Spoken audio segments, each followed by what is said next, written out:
Naghain na rin kahapon ang kanilang manifestation of intent to participate at nagsumiti na ng kanilang list of nominees, Certificate of Acceptance of Nomination at Affidavit of Non-Affinity ang Progresibong Bangsamoro Party ni MP Don Mustafa Luong.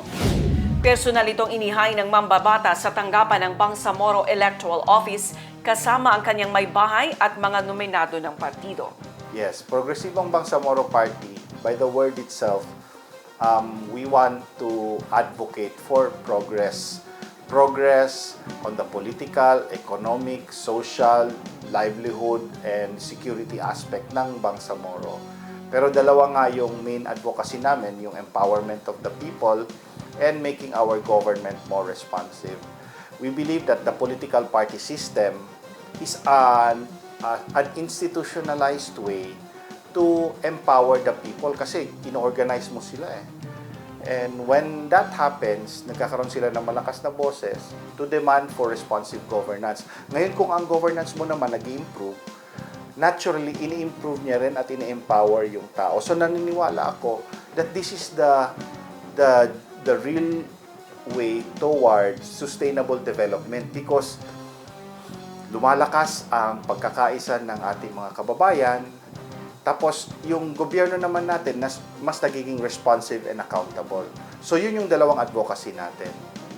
Tanggap natin na maliit tayo na party compared sa malalaking established na party, which is already ngayon na nakaupo at yung mga coalition ng mga local government leaders natin. Pero naniniwala tayo that marami pa rin sa ating sektor ang hindi included. In fact, sa survey ng IAG, I think 10% to 20% lang ang aware regarding the political party.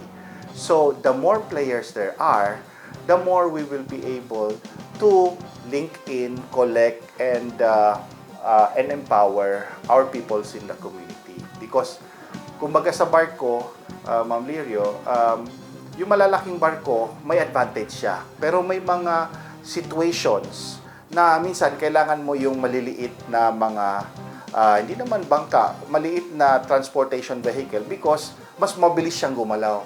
Mapupuntahan nyo yung maliliit na mga lugar kahit na hindi masyadong malaki. At saka, yung decision making din, mabilis. So, at saka yung mga crucial issues din, mabilis kaming mag-decide ng aming stand.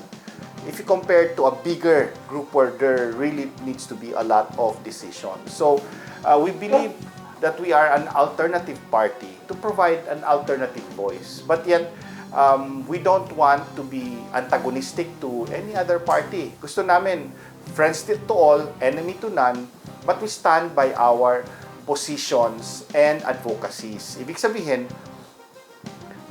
hindi kami takot magsalita. Na pag magsalita kami ng hindi popular ay baka tanggalin kami sa party. Because dito sa party na ito, naniniwala kami sa idealism, activism, affirmative action, justice, equality, and to speak the truth when it is needed and even if it is not popular.